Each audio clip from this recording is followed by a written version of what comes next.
बिस्मिल्लाहिर्रहमानिर्रहीम। अस्सलामु अलैकुम। Dear student, class first year, बेटे आज हम डिस्कस करेंगे long question number 1 chapter number 2। Chapter number 2 का सबसे पहला आज हम लॉन्ग क्वेश्चन स्टार्ट करेंगे। आज हम जस्ट उसकी डायग्राम के बारे में सीखेंगे। कल इंशाल्लाह फिर उसको मुकम्मल एक्सप्लेन किया जाएगा नेक्स्ट लेक्चर के अंदर। तो आज हम जस्ट क्या सीखेंगे, सिर्फ इसकी डायग्राम को सीखेंगे। और एक बात बेटे याद रखिएगा कि जिस बच्चे को डायग्राम क्लियर होगी तो उसका लॉन्ग क्वेश्चन कंप्लीट होगा, क्योंकि विदाउट डायग्राम या डायग्राम बगैर समझे आप ये लॉन्ग क्वेश्चन हल नहीं कर सकते। तो एक्टिव रहिएगा बेटे, इसकी डायग्राम पे गौर कीजिएगा कि हमने ये डायग्राम ये कैसे बनाई है। आपने जस्ट एक ही डायग्राम बनानी है और वो ये वाली, आपने जस्ट ये फिगर बनानी है। बाकी ये जो फिगर ये वाली और ये वाली जस्ट आपको समझाने के लिए बनाई गई है। तो सबसे पहले क्या लिखता है, कंसीडर 2 वेक्टर्स। आपके पास 2 वेक्टर होंगे, आपके पास 2 वेक्टर होंगे। सबसे पहला vector vector A and vector B, और दूसरा वेक्टर कौन सा होगा, वेक्टर बी। और हम सीख चुके हैं ग्राफिकली जब भी किसी वेक्टर को रिप्रेजेंट किया जाता है तो उसको एक straight line with an arrow head से रिप्रेजेंट किया जाता है। तो यहां पर हमने देखा कि हमारे पास 2 वेक्टर, एक वेक्टर ए और दूसरा वेक्टर बी, रिप्रेजेंटेड बाय, जिन्हें रिप्रेजेंट किया गया है the lines O M and O N. ये हमारे पास बेटे वेक्टर ए, और हम इसे डिनोट कर रहे हैं, रिप्रेजेंट कर रहे हैं लाइन ओ एम के साथ। और बेटे दूसरा वेक्टर बी, हम इसे रिप्रेजेंट कर रहे हैं लाइन ओ एन के साथ। हमने क्या किया है, हमने जस्ट 2 वेक्टर लिए हैं, हमने उनकी रिप्रेजेंटेटिव लाइंस को ड्रा किया है, जिस तरह हमने हेड टू टेल रूल्स के अंदर सीखा है। हमने 2 lines, representative lines of vector A and B हमने क्या किए हैं, हमने ड्रॉ किए हैं। उसके बाद the vector B is added to vector A by head to tail rule. आप क्या करेंगे, इस वेक्टर बी को इस वेक्टर ए के साथ according to head to tail rule आप ऐड कर देंगे। हम सीख चुके हैं कि अगर हमारे पास 2 वेक्टर हो और हम उनको according to head to tail rule add करना चाहते हैं तो बेटे उसका तरीका क्या होता है, उसका तरीका ये होता है कि आप सेकंड वेक्टर बी, ये है बेटे सेकंड वेक्टर बी, आप इसकी टेल को जोड़ दें, ज्वाइन कर दें with the head of first vector A. क्या करना है बेटे, सेकंड वेक्टर बी की टेल को आप जोड़ें फर्स्ट वेक्टर के हेड के साथ। दूसरे वेक्टर की टेल को हमने जोड़ा फर्स्ट वेक्टर ए के हेड के साथ। उसके बाद हम क्या करते हैं, उसके बाद जाहिर सी बात है हमने 2 वेक्टरों को ऐड किया है, वेक्टर ए और बी को, तो हमारे पास कोई ना कोई तो रिजल्टेंट आएगा। तो रिजल्टेंट हम कैसे हासिल करते हैं, हम उसके लिए एक नया वेक्टर ड्रा करते हैं। और वो वेक्टर कैसे ड्रा किया जाता है, उस वेक्टर की टेल पहले वेक्टर की टेल के साथ और उसका हेड लास्ट वेक्टर के हेड के साथ ज्वाइन होता है, मिल जाता है, कंसाइड होता है। तो हमारे पास रिजल्टेंट क्या हासिल होता है, R that is equal to A plus B. This is the resultant, it is denoted by R and that is equal to A plus B. उसके बाद हमने क्या करना है, नाउ रिजॉल्व, आप इन्हें रिजॉल्व कर दें, आप इन्हें डिवाइड कर दें, आप इन्हें सेपरेट कर दें, आप इन्हें तहलील कर दें, आप इन्हें तकसीम कर दें। किनको, vector A, vector B and vector R into their rectangular component. हमने वेक्टर ए, वेक्टर बी और वेक्टर आर को क्या करना है बेटे, रेक्टेंगुलर कंपोनेंट के अंदर क्या कर देना है, रिजॉल्व कर देना है, सेपरेट कर देना है, डिवाइड कर देना है। तो उसके लिए बेटे क्या करते हैं, हम parallel raise of light consider करेंगे। ये डायग्राम जरा गौर कीजिएगा, ये जो एरो बनाए गए हैं बेटे, ये जो लाइंस आपको दिखाई गई हैं, बेसिकली ये पैरेलल रेज ऑफ लाइट हैं। इनका मकसद क्या होता है आपको इस डायग्राम से समझाऊंगा, क्योंकि आपने पहली दफ़ा सुना होगा ये लफ्ज़ रेक्टेंगुलर कंपोनेंट। जी बेटे, ये है वो डायग्राम। अब देखें यहां पर है वेक्टर ए, हमने क्या करना है, हमने इसको इसके कंपोनेंट के अंदर डिवाइड करना है, सेपरेट करना है, या उसे तहलील या तकसीम करना है। तो उसके लिए हम क्या करते हैं, हम इस वेक्टर पर, जिस तरह हमने इस डायग्राम के अंदर देखा जी कि हम पैरेलल रेज ऑफ लाइट लेंगे, पैरेलल रेज ऑफ लाइट लेंगे। जी बेटे, जब इस वेक्टर ए पर ऊपर से नीचे parallel raise of light fall की जाएंगी, सादा लफ्जों के अंदर हम क्या करते हैं, इस पर रोशनी को फॉल करते हैं, तो क्या होता है बेटे, इसका जो साया होता है, इसका जो प्रोजेक्शन होता है, वो हमें हासिल होता है अलोंग एक्स एक्सिस। इस वेक्टर ए का साया हमें हासिल होगा, प्रोजेक्शन हासिल होगा अलोंग एक्स एक्सिस, और बेटे उस कंपोनेंट को हम कहेंगे ए एक्स, और साथ ये यूनिट वेक्टर क्या शो करता है, आई, कि ये जो आपका कंपोनेंट है वेक्टर ए का, ये है अलोंग एक्स एक्सिस। और उसके बाद फिर हम क्या करते हैं, हम वेक्टर ए पर फिर पैरेलल लाइंस ड्रॉ करेंगे, किस सिमत के अंदर, यहां से यूं, लेफ्ट से राइट, लेफ्ट से राइट।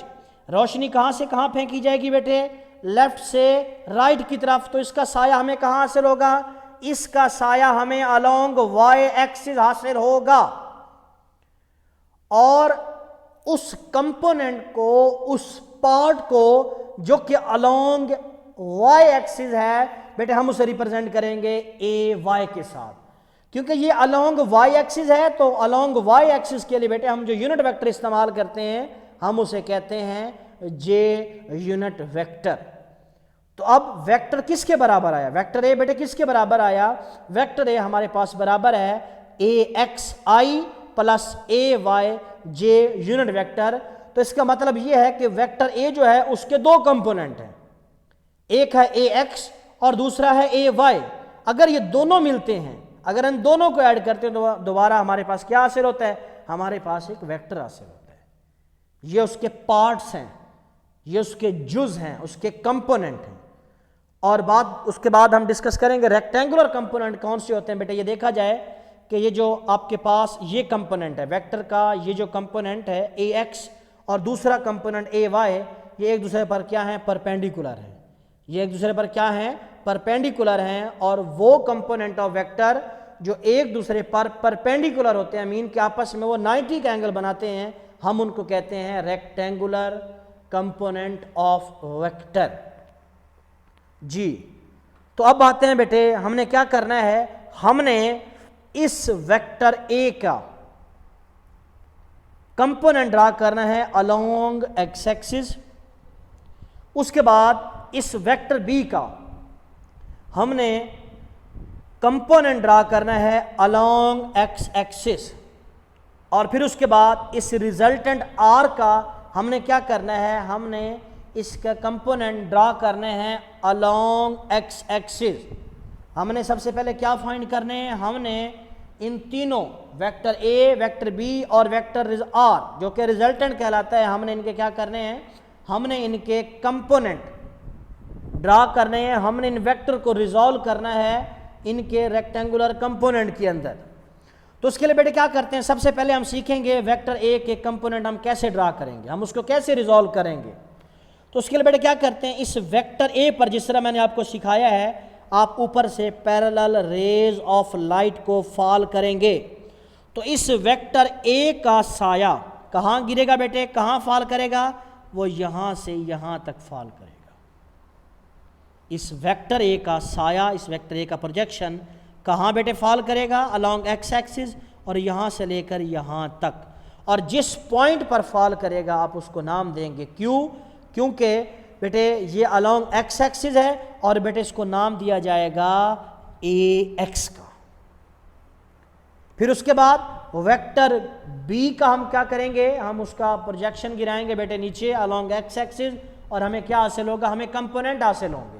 जी बेटा उसके लिए क्या करते हैं हम, इस वेक्टर बी पर, जी इस वेक्टर बी पर हम क्या करते हैं, पैरेलल रेज ऑफ लाइट दोबारा फिर फॉल करेंगे।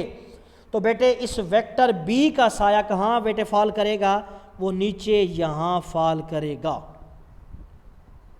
अलोंग एक्स एक्सिस, और आप इस बी के अलोंग एक्स एक्सिस कंपोनेंट को बेटे डिनोट करेंगे बी एक्स, और जहाँ पर आकर बेटे ये फॉल करेगा इसका प्रोजेक्शन आप उसको कहते हैं आर, पॉइंट आर। तो Q से R तक बेटे जो डिस्टेंस है आप उसे कहते हैं बी एक्स, और O से Q तक बेटे आप इसे कहते हैं ए एक्स। ये ए एक्स क्या है, वेक्टर ए का कंपोनेंट अलोंग एक्स एक्सिस, और बी एक्स क्या है बेटे, वेक्टर बी का कंपोनेंट अलोंग एक्स एक्सिस। उसके बाद फिर हमने क्या करना है, इस वेक्टर आर का हमने क्या करना है बेटे, प्रोजेक्शन ड्रॉ करेंगे। कैसे, फिर उसके लिए बेटे पैरेलल रेज ऑफ लाइट यहाँ पर आपको दिखाई गई हैं, फिर इस पर क्या करेंगे, इस पर फॉल करेंगे। तो इस वेक्टर आर का, इस रिजल्टेंट आर का साया कहाँ बेटे गिरेगा, साया यहाँ से लेकर यहाँ तक फॉल करेगा। ओ से लेकर आर तक क्या करेगा बेटा, इसका साया प्रोजेक्शन क्या करेगा, फॉल करेगा। और यहाँ पर मैंने डिनोट किया है ओ आर के साथ, और इसका बेटे आर है तो आर का अलोंग एक्स एक्सिस जो ये जो साया होगा, ये जो कंपोनेंट होगा, आप इसे क्या कहेंगे, आर एक्स। उसके बाद फिर हम क्या करेंगे, इस वेक्टर ए का, जी ये इस वेक्टर ए का आप प्रोजेक्शन फॉल करेंगे अलोंग वाई एक्सिस।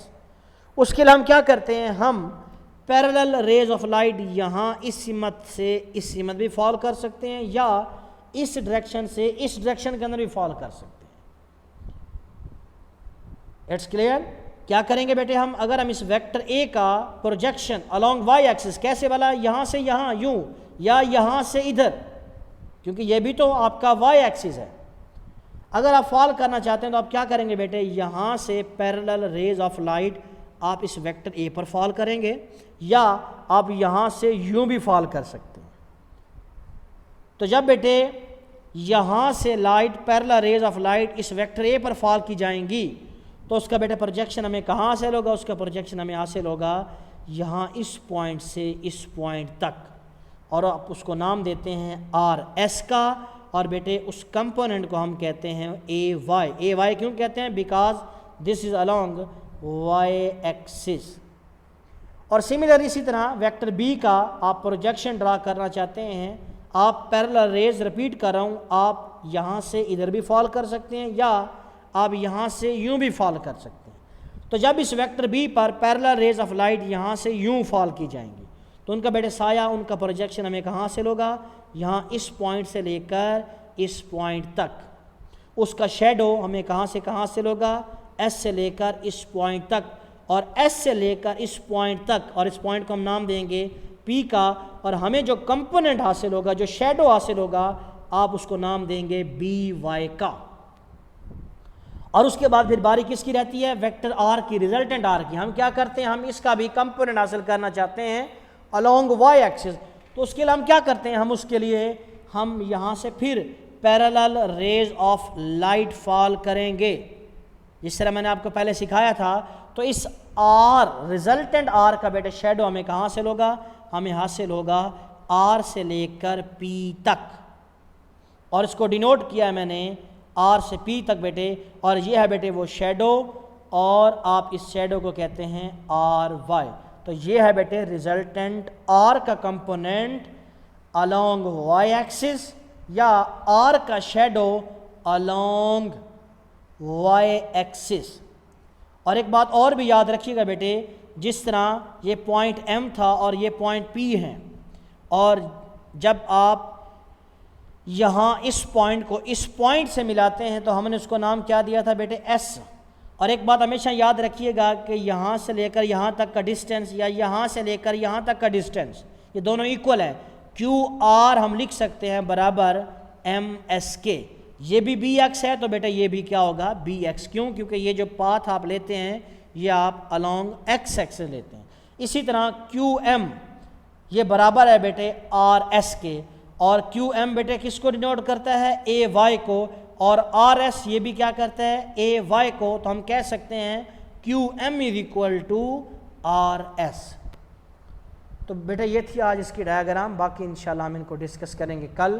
तो मिलते हैं इंशाल्लाह नेक्स्ट लेक्चर के अंदर। अल्लाह हाफिज़।